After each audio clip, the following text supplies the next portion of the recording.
Boa noite a todos e a todas aqui presentes. Que a paz de Jesus nos ampare e nos inspire sempre. É sempre uma alegria muito grande estarmos juntos para falarmos sobre assuntos que eu acredito nos interessem a todos, para a nossa reflexão, para a nossa vivência, durante a semana, durante os dias que se passam, e especialmente diante dos desafios que a vida nos traz, não como castigo, como imposição, mas como uma necessidade da própria evolução do espírito imortal que somos todos nós. E na noite de hoje, o tema, acredito, nos interessa bastante, que é sobre a felicidade. Sem medo de ser feliz. Ué, e a gente tem medo de ser feliz? Não é curioso o próprio tema? Sem medo de ser feliz. O que é que então nos entrava a buscar essa felicidade? Que felicidade e de que forma podemos buscar esse sentimento, já que aprendemos com a própria doutrina espírita que... Está melhor agora? Obrigado. Que a felicidade não é desse mundo, que não existe uma felicidade plena. Obviamente, os espíritos não disseram isso para desanimar a gente, mas eles dizem que podemos alcançar uma felicidade relativa. Por isso, na noite de hoje, eu trouxe alguns livros que tratam do assunto, mas 2 eu gostaria de recomendar, se vocês puderem ler em casa, que vale muito a pena esses trechos, já que em uma hora não dá para a gente trazer tudo que acabou estudando. O primeiro é O Céu e o Inferno, ou A Justiça Divina, segundo o Espiritismo. Está na sua primeira parte. As Penas Futuras, segundo o Espiritismo, capítulo 7. Se vocês puderem dar uma lida, é espetacular. É maravilhoso, é como se fosse um resumo de um código da vida espiritual. O que nós fazemos aqui repercute, ecoa na eternidade. É como a frase atribuída a Jesus pelos evangelistas: a cada um segundo suas obras. E Paulo de Tarso entendeu tão bem que a semeadura é livre, mas a escolha é obrigatória. Então eu semeio livremente, mas eu vou ter que colher. Aliás, a escolha não, a colheita é obrigatória, me desculpem. Então, vejam que, nesse sentido, a gente já começa a compreender que somos os construtores do nosso destino. Por isso, num trecho aqui, me permitam,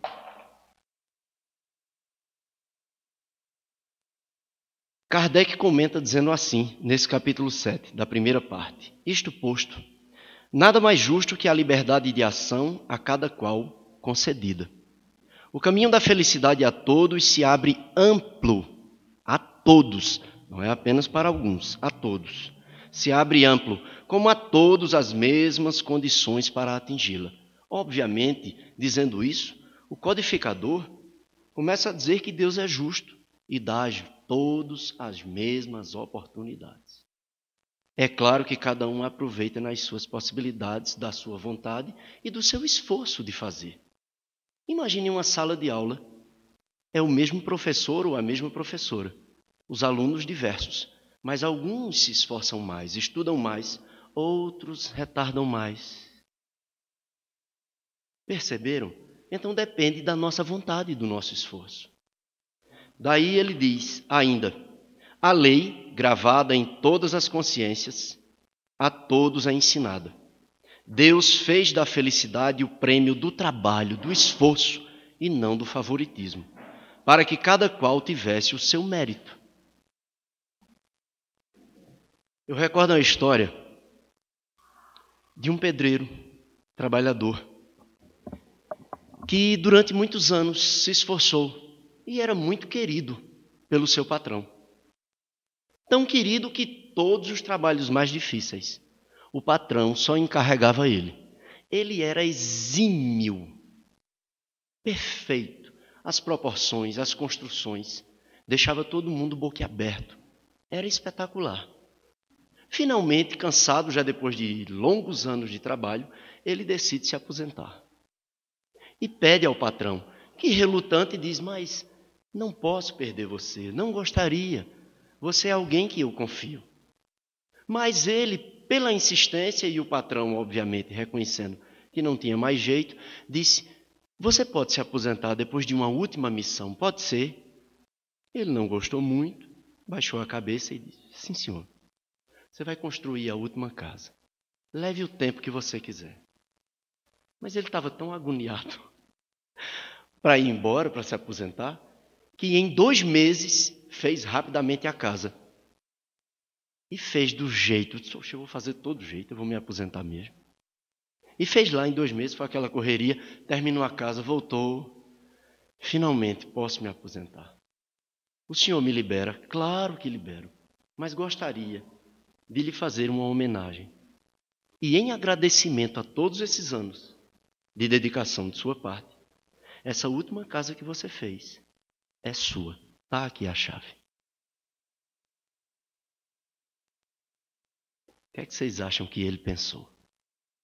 O pedreiro: mas se eu soubesse que estava fazendo minha própria casa, acho que eu teria dado uma ajeitadinha melhor. Mas não é mais ou menos muitas vezes o que pensamos sobre nossa própria existência? Especialmente quando o sofrimento ou a dor bate à nossa porta. Mas se eu tivesse feito assim, ou feito tal coisa, nós não percebemos muitas vezes que somos esse pedreiro, essa criatura, esse espírito imortal que constrói a própria existência a partir de suas próprias escolhas a cada dia. Nós é que decidimos como será o nosso dia, como será a nossa noite, como será o nosso amanhã. A partir das escolhas do agora, elas refletirão logo mais adiante e nos encontraremos com ela, inevitavelmente. Por isso, a referência do início a Paulo e a Jesus, a cada um segundo suas obras, a semeadura é livre, mas a colheita é obrigatória, para dizer e começar a refletir o que é que nós estamos semeando em torno dos nossos próprios passos, já que nós voltaremos a encontrar e a colher aquilo que semeamos. Por isso é tão importante refletir sobre o que realmente é felicidade. Para muitas pessoas, durante muito tempo, e muitos pensadores, especialmente na filosofia, a felicidade era não ter nada. Simplesmente.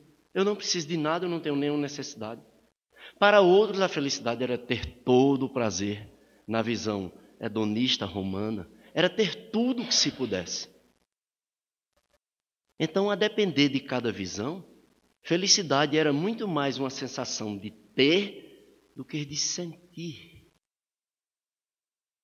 Por isso a nossa sociedade, para muitos de nós, quando passa alguém com um carro novo, ou muito bem vestido e tal, homem ou mulher, ou passa essa pessoa deve ser muito feliz. Vejam as referências. Eu queria ser assim. Porque para muitos de nós a visão de felicidade é ter.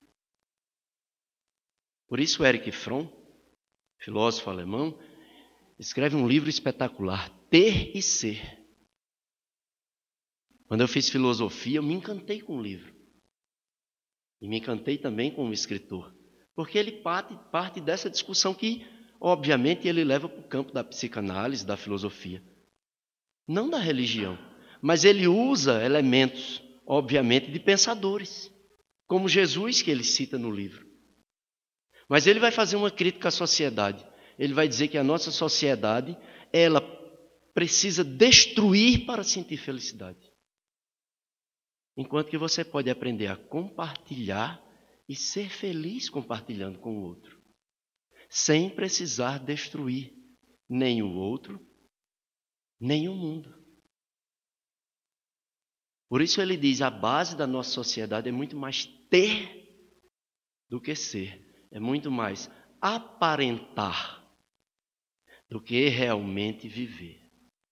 Como será que nós trataríamos uma pessoa que chegasse aqui elegantemente vestido, paletó bem arrumado, e uma outra pessoa que chegasse mal vestido ou maltrapilho? quais seriam nossas reações? Eu estou perguntando isso. Eu sei que vocês aqui em Camusim estão bem mais evoluídos que lá em Bezerros, né? Aqui é mais frio, é mais agradável. Está tão agradável. Me abraçaram, me trataram também. Eu estou tão nervoso. Aliás, estava, agora está passando. É natural. Mas vejam, como seria o tratamento? Eu estou querendo perguntar isso para a gente ver uma noção da nossa sociedade. Eu lembro de um amigo meu, pastor. Fizemos filosofia juntos. E eu demorei muito tempo para dizer que era espírita. Não era por medo de dizer que era espírita, não. Era só para não assombrar. Porque no início eu queria dizer a todo mundo. Eu queria converter todo mundo lá de casa.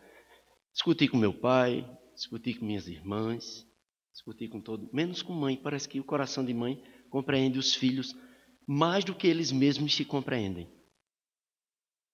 E quando meu pai foi dizer a ela, ele está indo para um lugar que a gente desconhece. Joaquim, finalmente ele está se encontrando. Que coisa, né? E diante da observação dela, Joaquim disse, tá certo, fazer o quê? Mas eu queria converter todo mundo. Depois fui amadurecendo e percebendo que a doutrina espírita, como qualquer doutrina, ela se expõe, ela não se impõe. Não pode ser a força. Então, quando eu cheguei, todo mundo... Imagine uma sala com 12 pessoas na faculdade. 10 estavam estudando para serem padres, alguns já são hoje em dia. Eu espírita, o amigo da presbiteriana de Caruaru, a gente da mesma idade, e a gente se identificou logo, porque o resto era tudo novinho. E a gente já estava lá nos 35, 30 e pouco. Aí eu disse, olha, alguém da minha idade. Então a gente se deu muito bem logo, fez logo amizade. E todas as aulas uma professora nossa perguntava, quanto a religião, já sei, a maioria é católica, a sua fulano. Eu sou evangélico e tal. E eu sempre lá, eu pedia, disse, não me pergunte, porque eu também não vou negar. Mas deixe logo eu ver se eu conquisto esse povo, aí depois vão ter que me aturar. Brincadeira, claro. E finalmente, acho que uns 15 dias depois da continuidade do curso, ela disse, e Beto? Qual é a tua religião, Beto? E o amigo do lado. Eu disse, eu sou espírita. Ele olhou para mim, ficou meio pálido, disse, eu não acredito. Tu parecia tão bonzinho. É óbvio que ele não falou por maldade. E depois ele disse, agora a gente já é amigo, não tem mais jeito. Eu disse, pois é. Pois é, mas eu sou espírita. Metade desmaiou da sala, a outra metade ficou espantada. Mas vejam que essa maturidade me levou a tentar conquistar, expor, ao invés de impor. Eu já chego dizendo que eu sou isso, eu sou aquilo. Para quê? Mas nesse sentido de ser bem tratado, esse amigo tinha uma loja em Caruaru, nunca mais eu vi também, nem tive mais contato, mas acredito que ele vendeu. E ele saiu um domingo e disse, vou comprar meu carro. E ele me contando, Beto, vou comprar meu carro. E eu saí, de chinelo, um calçãozinho fuleiro da Sulanca, camisa simples. Cheguei na concessionária. Quando entrei, tinha assim uns 5 pessoas sentadas, os vendedores, ninguém olhou para mim primeiro. Eu fiquei meia hora. Bom dia. Finalmente alguém veio e disse, diga, disse, não, eu quero comprar um carro. Disse, mas a gente está já fechando, eu não sei as condições. Trataram ele pelo quê? Pelo que ele aparentava, pela roupa. Ele voltou em casa, chamou a esposa, disse, me dê aquele terno que eu só uso, ele hoje é pastor, que eu só uso uma vez no ano na assembleia, naquela que brilha tudo. Ela disse, oxe, o que é que você tem? Eu vou ali comprar o carro e não comprou não. Me deu, botou um paletó, se arrumou. Quando ele entrou na concessionária, vocês acham que fizeram o quê? Menino, quase que um derruba o outro. Dos 5 se levantou, um passou a perna no outro, não, esse, correu todo mundo. Doutor, olha, o que o senhor deseja? Ele disse, eu só vim dizer que vocês perderam uma venda. Eu vou comprar na concessionária aqui do lado. Mas vejam, como a nossa sociedade ainda tem, na aparência, um meio de felicidade. Basta aparentar. Estamos felizes. Mas quando a gente está em casa sozinho, à noite ou durante o dia, sem ninguém vendo, como está nosso coração? Como andam nossos pensamentos? Como vai a nossa vida? Realmente, sem aparências. Quando a gente olha no espelho, o que acontece? Como nós nos identificamos? Está valendo a pena? Tanto trabalho, tanta luta. Qual o meu esforço? Por isso, muitos desses pensadores, e eu também recomendaria para vocês a leitura de um livro do José Carlos de Luca, que tem esse título, Sem Medo de Ser Feliz. Muito bom o livro. E acabei não trazendo porque eu comprei pela internet e ele não chegou ainda. Mas li muito pela internet e assisti muito suas... Ele tem também um programa na Rádio Boa Nova com esse mesmo título, Sem Medo de Ser Feliz. Vale muito a pena. É muito boa a explanação. José Carlos de Luca. Se vocês quiserem dar uma olhada, é só olhar no YouTube ou acessa pelo Google. Hoje a gente tem todas as possibilidades. Não é isso, pessoal? Tá tranquilo assim? Vocês estão meio espantados em alguma coisa? Não, né? Agora já sabe, né? Ninguém precisa se espantar mais. Por isso, baseado no que ele traz,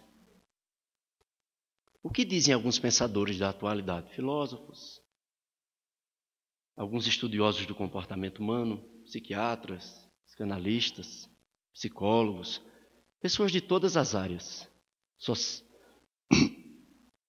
Desculpe, a garganta está um pouco falhando. O que dizem esses pensadores? Por que somos infelizes? E eles elencam 3 pontos fundamentais.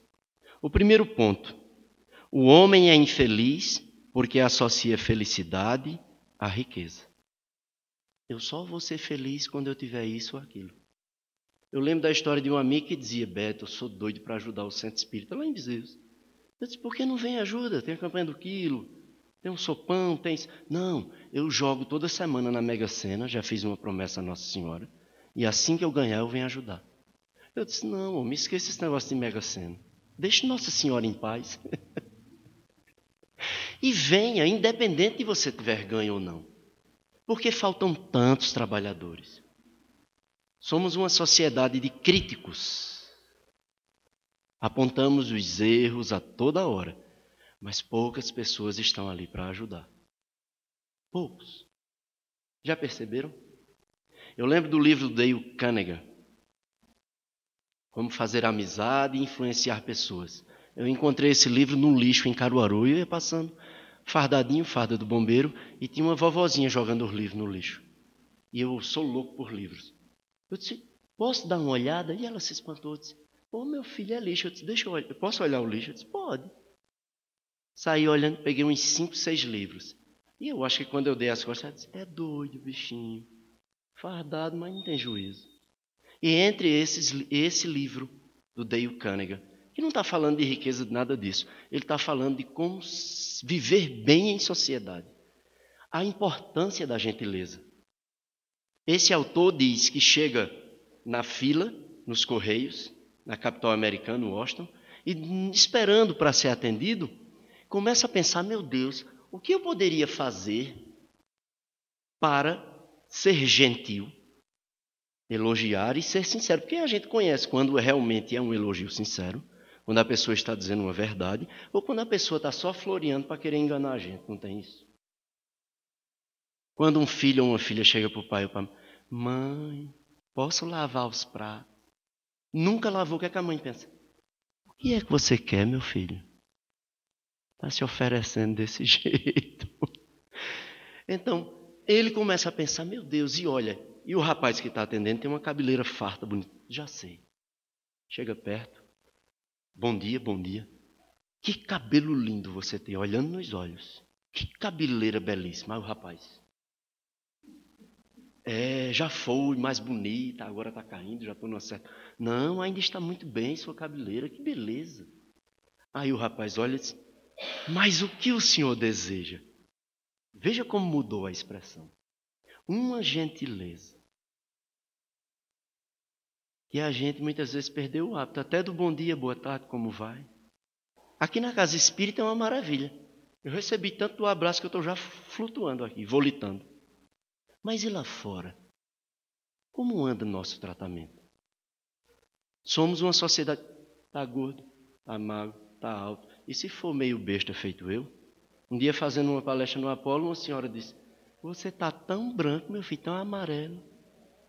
Eu cheguei em casa e fiquei no espelho. Olhava para o meu Deus. Fiz exame de sangue e disse: eu devo estar anêmico. Vejam como é a influência de uma informação.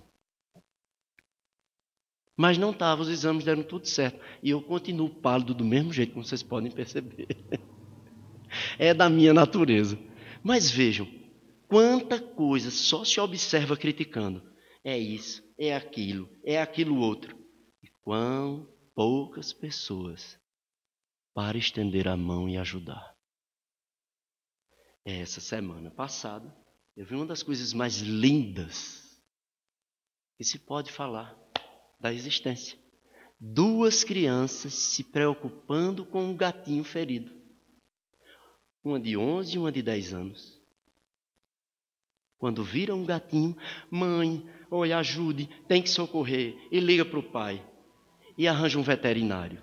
E leva o gato. E socorre. Está vendo que esse mundo tem jeito? Porque se 2 crianças estão preocupadas com um gatinho ferido na rua, é porque a gente só vê o lado ruim, pessoal, muitas vezes das situações. 2 crianças se preocupando com um gatinho. Mas sabe como é gato, né? Deram banho, ajeitaram, vacinaram, limparam a ferida.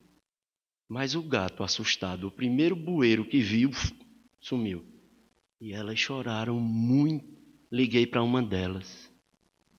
Meu amor, tenha calma. Você sabe como é gato, já já ele aparece. Mas eu não queria. Tentei tanto ajudar. Já preocupação com um gatinho. E a gente diz que coisa. Emmanuel vai dizer na psicografia de Chico: planta uma árvore, se tu não tens nada a fazer, joga a semente no caminho. Quando a árvore estiver frondosa, talvez tu não estejas mais encarnado na terra, mas ela será a sombra para alguém que passará ali e agradecerá a Deus. Uma pessoa que lembrou de plantar uma árvore. Uma caridade. Imaginem quando a gente ajuda alguém. Quando a gente estende a mão e procura socorrer as pessoas. Quando esquecemos um pouco das nossas dores. Por isso, nesse sentido, não podemos ficar esperando, como os pensadores dizem, só quando eu tiver tal coisa que eu vou ser feliz. Quando eu tiver o carro, quando eu tiver isso, quando eu tiver a casa. Aí a gente compra o carro, passa 5 anos pagando, é um sofrimento. Além do carro vem o seguro. Além do seguro tem uma revisão a cada 10 mil quilômetros. Além de cada revisão ele quebra. Ajuda, não estou criticando, é muito bom. Mas a gente pensa, a felicidade está ali. Mas não pensa que tudo é responsabilidade. Que tudo dá trabalho. Aí vem alguém e arranha o carro. Perdi minha noite de sono. Aí chega o fim do mês, o pagamento. Eu dividi em 72 vezes. Aquela maravilha. No 3º mês eu já estou olhando para o carro e dizendo, se ele pegasse fogo. Aonde está a felicidade? Não era o carro? Cadê? Porque muitas vezes essa ideia é só acumular, uma coisa atrás de outra. Por isso, essa infelicidade geral, porque a gente fica sempre sentindo que falta alguma coisa. Não só no campo do material, do ter, mas também das expectativas relativas ao que a sociedade cria. Eu vou ser feliz quando eu tiver o corpo daquele jogador de futebol, daquela modelo. E a sociedade, tome propaganda em cima. Tome propaganda. No nosso peito bate um alvo muito fácil. Diz Humberto Gensinger, dos engenheiros do Havaí. No nosso peito bate um alvo muito fácil. Por isso que toda propaganda não é para você pensar, é para você sentir. Tenha isso e seja feliz. E a gente é infeliz no outro dia porque não tem aquilo. Então esse é o primeiro norte. E esses pensadores dizem, O homem é infeliz porque associa felicidade à riqueza. O contrário também é verdadeiro. Ser pobre demais. Quem já viu a infelicidade em toda parte, tanto dos ricos como dos pobres. A questão, então, não é ter mais ou ter menos. É o que nós estamos fazendo diante desses desafios de ter mais ou menos. O livro dos Espíritos é muito claro. Uma das provas mais difíceis que existem para o espírito que reencarna é a riqueza. Porque, de repente, a gente pode se perder. Pode se achar o máximo. Eu sou o máximo. O máximo do máximo. E ninguém pode me tocar. Já viram? É um endeusamento. E você, de repente, pode perder todo um trabalho existencial. Porque nunca enxerga o outro. O que falta na mesa do outro. Não aprende a compartilhar. Esse é um dos sentidos. Deixar de ter é felicidade. Felicidade não é algo que se tem ou se deixa de ter. Felicidade é sentir. É vivenciar. Estava esses dias na praia, tinha 2 menininhos que eu ficava brincando na piscina. Filhos do caseiro. Eu pegava um e jogava. O pai, obviamente, cuidado com meus... Não, calma, eu sou bombeiro. Como se ser bombeiro não fosse fazer nenhuma bobagem, né? Mas ele disse, é bombeiro, então pode jogar o menino. Olha os 2 gêmeos. Coisa mais linda do mundo. Uns 5, 6 anos. Vai. Aí eu já estava extenuado. E no dia de voltar, aí um correu e disse, tio, por que você já vai? Eu disse, eu tenho que voltar para a minha cidade para trabalhar. Fica mais um pouquinho. É tão bom brincar. Eu disse, mas eu preciso ir. O senhor vem quando? Eu disse, eu acho que no fim do ano. Se posso lhe dar uma coisa? Pode. Foi lá, pegou um pedacinho de mato, uma folhinha, um matinho verde. Disse para o senhor levar e lembrar de mim. Menino, quase me acaba. O outro vendo, disse, eu quero dar também um matinho. Aí eu juntei os matinhos, está lá em casa o matinho deles. Mas vejam a gentileza da lembrança, da coisa mais simples que há. Dar atenção a alguém é conquistar, estar junto. A caridade proporciona a aproximação dos corações. A cesta básica, o enxoval, o prato de sopa, é uma ponte para que eu me aproxime daquele outro coração. Eu posso estar agora melhor financeiramente e a outra pessoa em uma situação difícil, mas ela pode estar melhor espiritualmente e eu embaixo espiritualmente. Então a gente se aproxima. Eu lembro de um trabalho, faz muitos anos, a gente foi entrar numa casa, levar umas cestas básicas. E a pessoa que estava comigo, era a primeira vez que ela fazia o trabalho. Com licença. Eu estou bem gripado, vocês me desculpem. E de vez em quando se falhar a voz, tá? Era a primeira vez que ela fazia o trabalho, que ele ou a pessoa fazia o trabalho. Então, quando a gente chegou próximo da casa, eu disse, você entrega a senhora lá essa cesta básica? Eram várias casas. Pegou a cesta básica, quando chegou perto da casa, jogou lá dentro a cesta básica. Quase que eu tinha um negócio. Por que você fez isso? Não faço.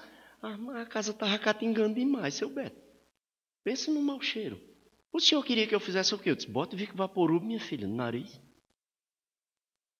Seja mais gentil, mas não faça uma coisa dessa. Quem é que gosta de receber um negócio jogado na cara? Hein, pessoal? Por mais belo que seja o brilhante, o diamante mais belo, ao invés da pessoa dar ela jogar na tua face. Então a caridade é a gentileza e a aproximação. Fazer essa ponte, essa amizade. Conhecer a outra pessoa.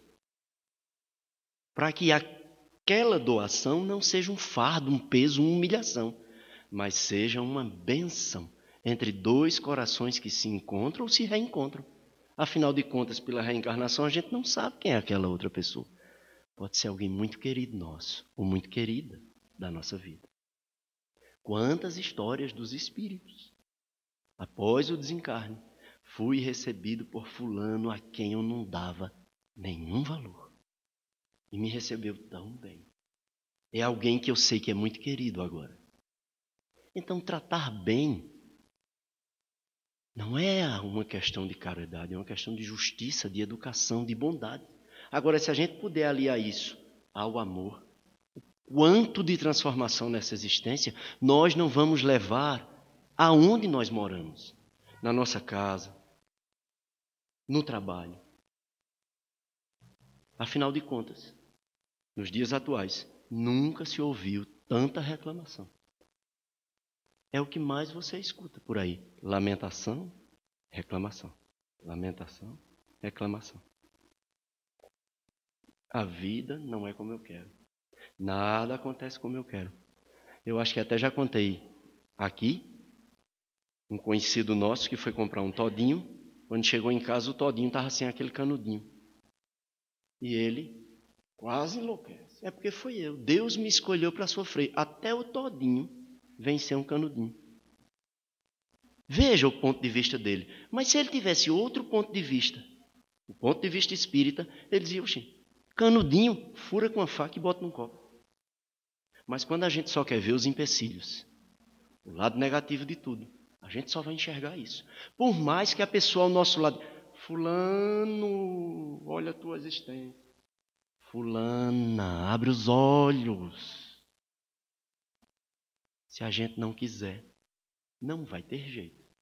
Por isso, eles falam com tanta clareza, não adianta associar a felicidade, que é sentir, a apenas ao ter a riqueza.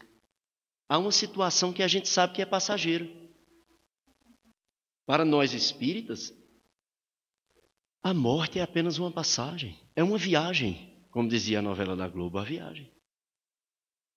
Mas o que é que nós levaremos?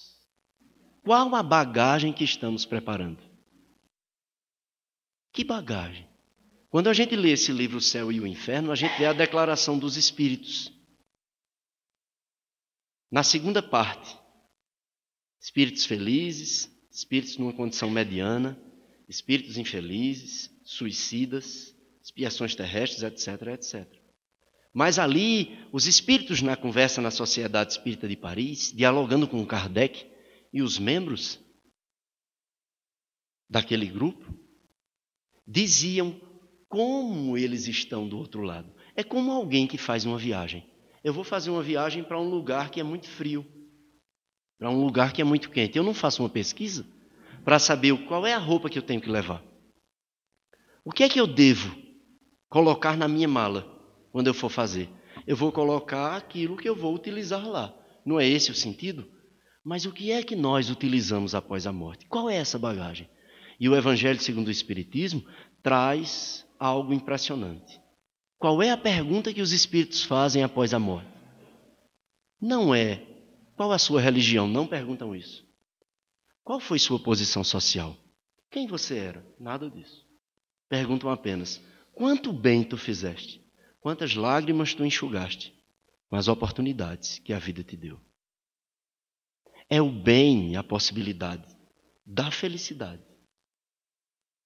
Por isso, o segundo ponto, que é um equívoco com relação à felicidade, os pensadores dizem que a gente fica sempre à espera de algo que vai resolver tudo. Associa a nossa felicidade a um dia em que todos os nossos problemas tenham acabado.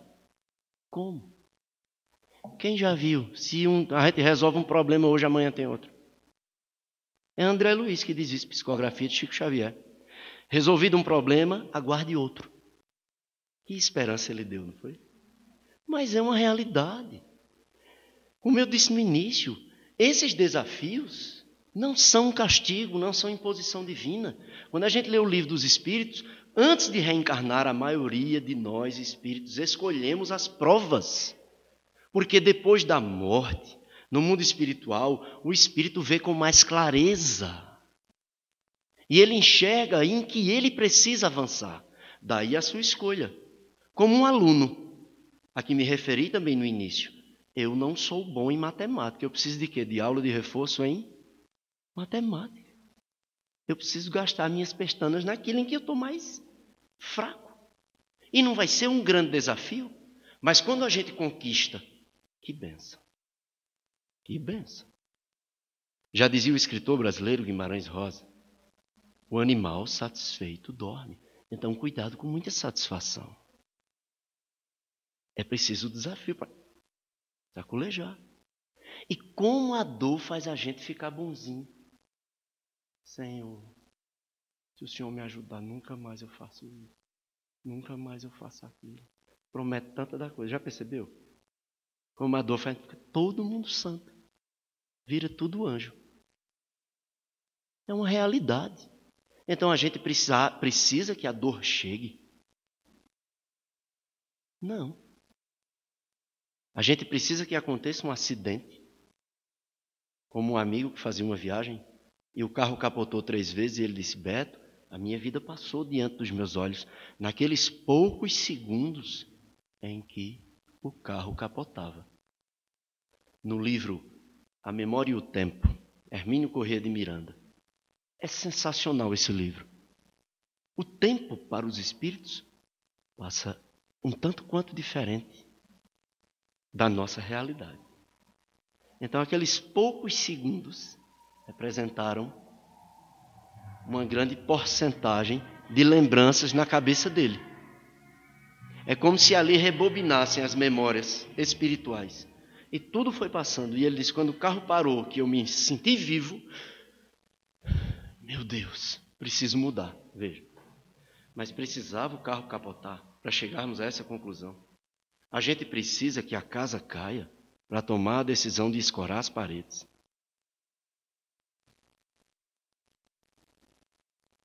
É preciso. Por isso, numa mensagem do André Luiz,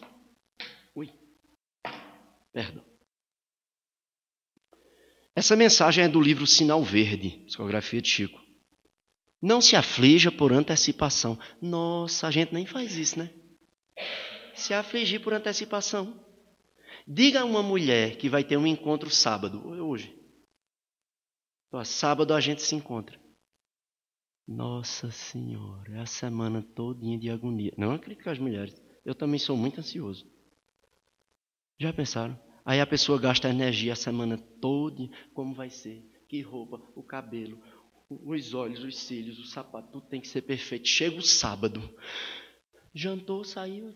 Nossa, não senti nada. Claro, passou a semana todinha naquela agonia. Gastou toda a energia, não ficou nada para o sábado. Sofrer por antecipação, sem nem ter acontecido. Os dados atuais são muito interessantes. O José Carlos de Luca diz que os pesquisadores colocam que 70% da humanidade vive no passado. Pessoal, isso é muito forte. 70% da humanidade vive no passado. Ah, se eu tivesse feito aquilo. Oh, meu Deus, por que aconteceu isso? Oh, 25% vive no futuro. Amanhã eu resolvo. Não, amanhã não. Amanhã tem terça-feira. E vai adiando. Sempre vivendo lá na frente. E 5% vivem no presente. 95% da humanidade ou está no passado ou no futuro. A mente da gente não sabe distinguir realidade de ilusão. Sabiam disso? Comecem a pensar que vocês chegaram, por exemplo, no banco. Entrei, passei na porta giratória. Quando eu entro, me sento, pego a fichinha do atendimento.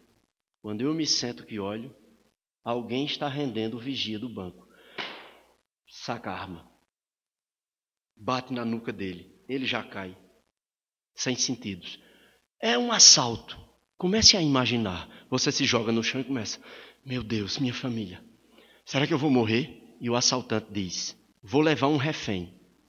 Vai ser um da gente. Se você começar a pensar nisso, seu cérebro vai acreditar. E você vai sofrer com isso. Quantas pessoas têm pensado negativamente o dia todo? Por isso, Joana de Ângeles, na psicografia de Divaldo Franco, no livro Joana de Ângeles Responde, vai dizer que nós temos mais de 100 mil pensamentos por dia. Qual a porcentagem desses pensamentos que são agradáveis e de crescimento, já que ela vai dizer nesse mesmo livro, é no pensamento que estão as asas da liberdade do espírito ou os grilhões que o prendem à infelicidade. Qual a porcentagem? Qual o nível de pensamento que temos tido? Nós somos mais otimistas, mais pessimistas? Imagina 20%, 30%, 50% desses pensamentos, se eles forem negativos o dia todo martelando no juízo da gente. Se a gente, só em pensar num assalto a banco, só de imaginar, não aconteceu, a gente pode sofrer. Imagina um pensamento recorrente. Eu não presto. Eu não sirvo para nada. Minha vida é uma porcaria. E que adianta estar aqui? E viver? Vocês acham? E os espíritos que nos querem mal, e ainda usar, infelizmente? Obviamente, a grande maioria nos quer bem. É porque a gente geralmente só enxerga o lado da obsessão, né? Mas há também os bons, viu? Ai, se não fossem esses bons. Mas imagina esses que talvez eu vou dar uma queda em Beto, queda espiritualmente, e eu começo a pensar negativamente. Vocês acham que eles não vão aproveitar essa brecha e reforçar aquela ideia negativa? É verdade. Tu não presta não. Tu não serve para nada. Se a gente se deixar levar. Por isso Jesus sabiamente, orai e vigiai. Sede alerta espiritualmente. E Joana de Ângeles, no livro que citei, elege uma frase do Evangelho para o teu dia e começa a refletir a todo instante. Por exemplo, vós sois a luz do mundo. Vós sois deuses, podeis fazer o que eu faço e muito mais. Está lá no Evangelho segundo Mateus capítulo 5, Sermão da Montanha. Por que a gente não elege essa frase e a partir de hoje à noite, de amanhã, ou da decisão que a gente venha a tomar, o que isso significa? De vez em quando, lembra da frase, vós sois deuses, podeis fazer o que eu faço e muito mais. O que Jesus queria dizer com isso? É isso que o Espírito de Joana de Ângeles propõe. Uma mudança de paradigma, uma mudança de pensamentos. Ainda somos muito regidos pelo que a sociedade diz. A gente precisa dar um passo adiante para o que Jesus tem a nos ofertar. Não apenas da boca para fora, mas na vivência do amor e do bem a cada dia. Por isso o Espírito diz, não se aflija por antecipação, porquanto é possível que a vida resolva o seu problema, ainda hoje, sem qualquer esforço de sua parte. Não é a preocupação que aniquila a pessoa. Quem não se preocupa com algo que precisa fazer? Precisa fazer uma palestra? Precisa fazer um trabalho importante? Eu me preocupo, me preparo. Mas ele vai dizer, não é a preocupação que aniquila a pessoa, e sim a preocupação em virtude da preocupação. A gente não sossega, não vai dar certo. Fica tão preocupado que não enxerga mais nada na frente. A casa pode ter, como aqui, 3 janelas, mas eu não enxergo nenhuma, eu só fico com a cara voltada para essa parede. Não tem saída, não vejo saída. Todo mundo dizendo, olha para trás, olha, tem saída, olha a porta, olha a janela. Mas eu não quero, porque eu só quero o desculpismo. Porque muita gente prefere o signo de coitadinho. Bichinho, bichinho. Tem gente que disputa quem tem a maior dor. Um dia desse, eu estou com umas dores musculares. Cheguei no quartel, eu estou com uma dor nas costas. Oxi, e eu? A minha nas costas, na cabeça, na perna. E o outro, e eu? Eu acho que eu vou andar numa cadeira de roda. Então a minha dor é maior. A gente está disputando quem é que tem a maior dor. Porque nos habituamos a isso. E a sociedade, bichinho. Pobrezinho de Leandro. A primeira vez que eu vi, a gente tende a tratar com pena. Não é isso, Leandro? Quanta gente tratou com pena? Bichinho é uma das pessoas mais ativas que eu conheço. Tem tanta gente, e eu me coloco no meio, que anda normalmente e não faz metade do que ele faz. E não é missa de corpo presente. Você me conhece bem. Já falamos sobre isso, não foi? Já pensou? Se ele fosse ficar em casa, a vida foi ruim comigo. Não vou fazer mais nada. Vou ficar aqui lamentando eternamente. Ele ficaria lamentando eternamente. Vocês acham que o tempo ia parar?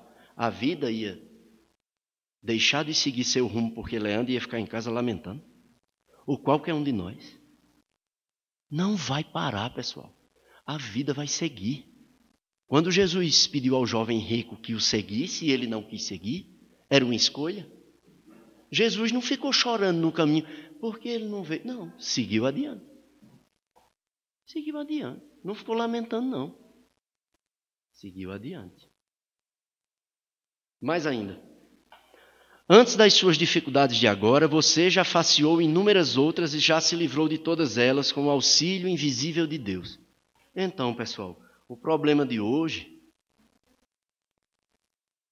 não é maior do que tantos outros que já enfrentamos antes. É que muitas vezes o copo está cheio e um pinguinho faz o copo esborrar.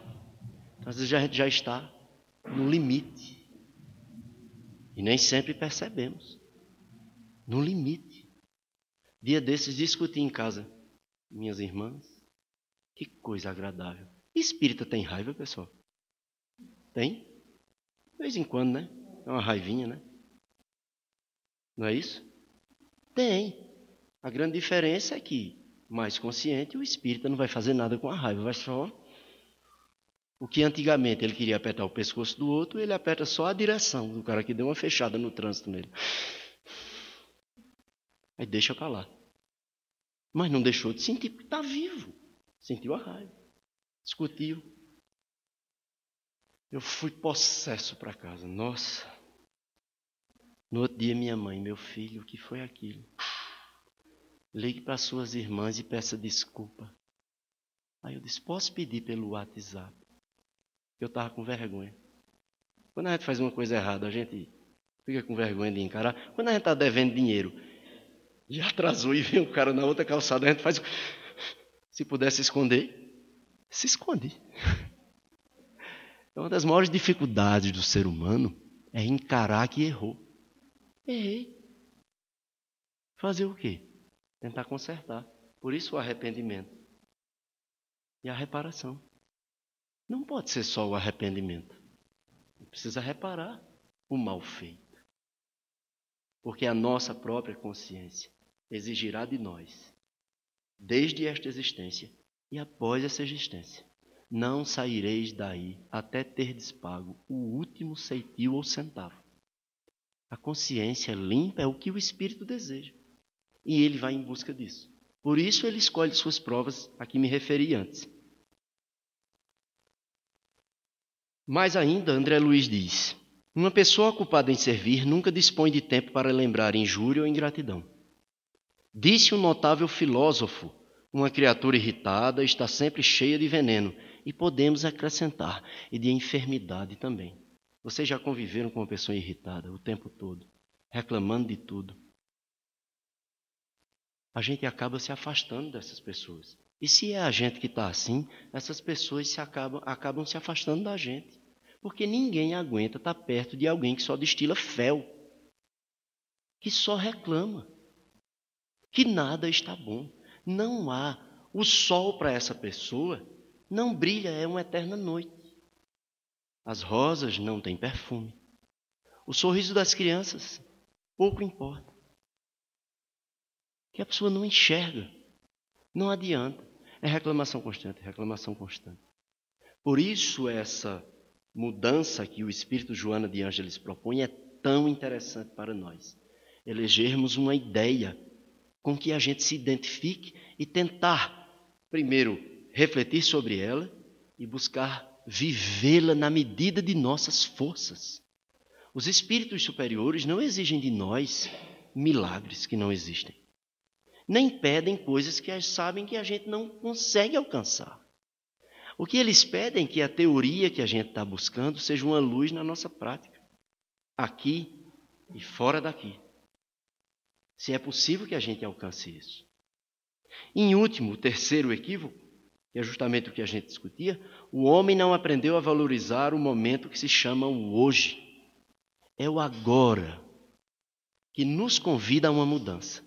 E esse agora fala de alguém que é o exemplo máximo, o exemplo maior, é a figura fundamental em que baseamos a nossa própria existência, que é Jesus de Nazaré. Conforme a questão 625 do Livro dos Espíritos, qual o Espírito mais perfeito que Deus enviou à Terra para servir de guia e modelo? E a resposta, Jesus. O que é que este Nazareno tem a nos oferecer? Nós só podemos saber se vivenciarmos seus exemplos, sua proposta. Se buscarmos estudá-lo em profundidade, senti-lo, o reino dos céus está dentro de vós.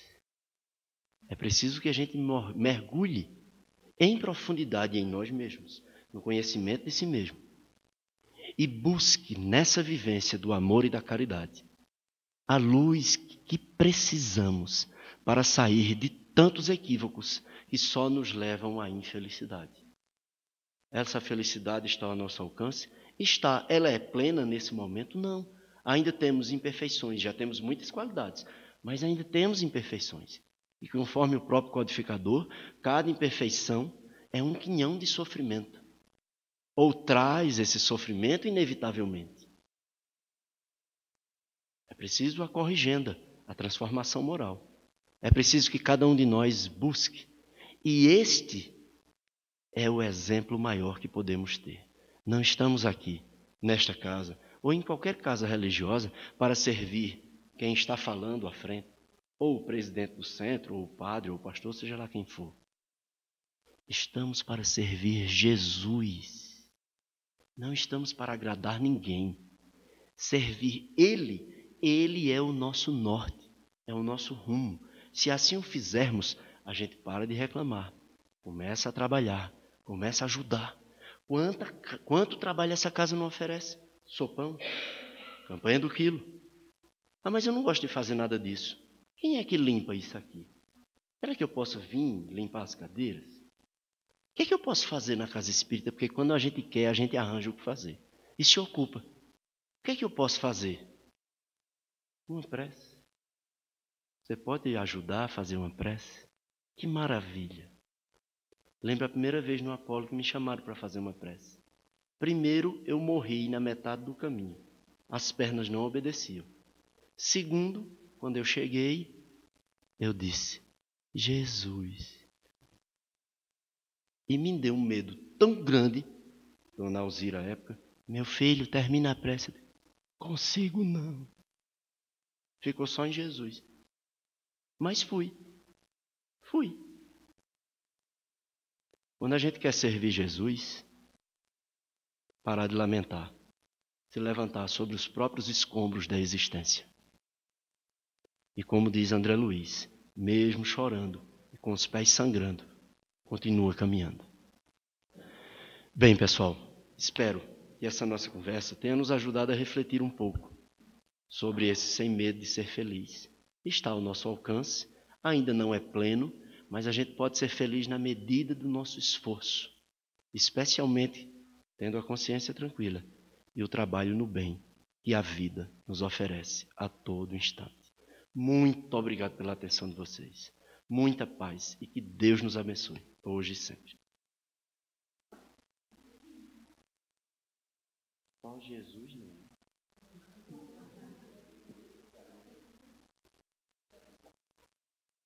Passo coletivo. Eu posso convidar o Wilton para fazer a prece final. Há muito tempo que eu não escuto a voz dele. Faz tempo, por favor.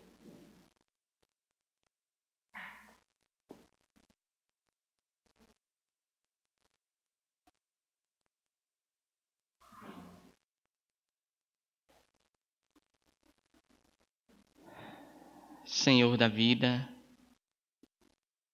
agradecidos estamos mais uma vez, os últimos trabalhadores das últimas horas. A te pedir, Senhor, que esta paz, esta harmonia, este equilíbrio que se fez presente neste ambiente possa nos acompanhar até os nossos lares. e derramar sobre eles a mesma paz, a mesma harmonia, o mesmo equilíbrio. Abençoa-nos, ampara-nos, fica conosco, Jesus, protege-nos, hoje, agora e sempre. Assim seja.